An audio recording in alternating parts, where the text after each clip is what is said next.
Well, like I had testified in court and in the book that I met him when I was around 14 and a half.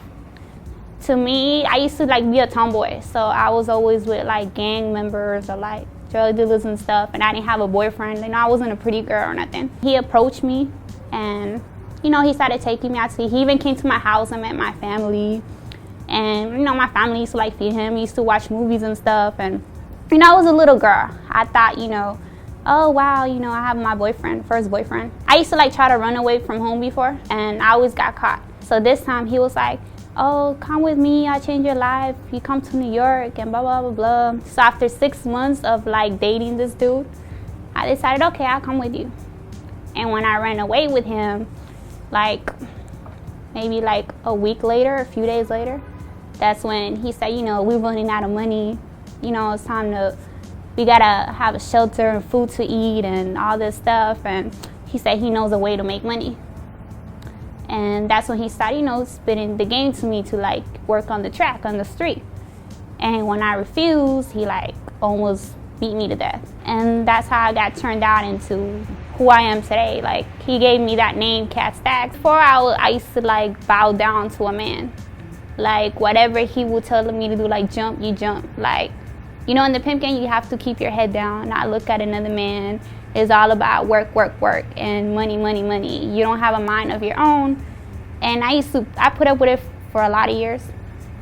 And then, you know, like when Tina, how she just hit him back one day, and you know, she just found the strength inside her. That's the same thing that happened to me. And it was like an amazing chapter in the book. The judge and them, they couldn't deport me because I had proof from the FBI. Because my mother filed a missing children's report.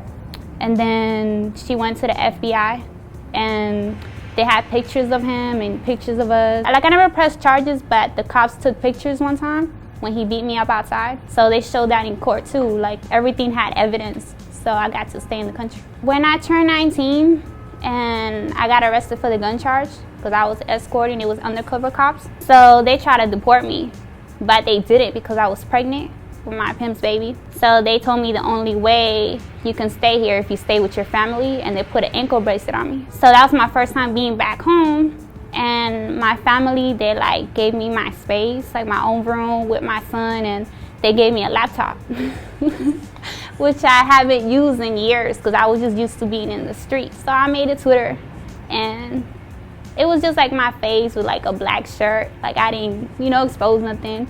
And, you know, Bow and everybody started following me, and that's how we all connected through the internet. They just started following me, you know, hitting up DMs, and DMs go through somewhere else, and everything just started. Jenna Shea was an escort.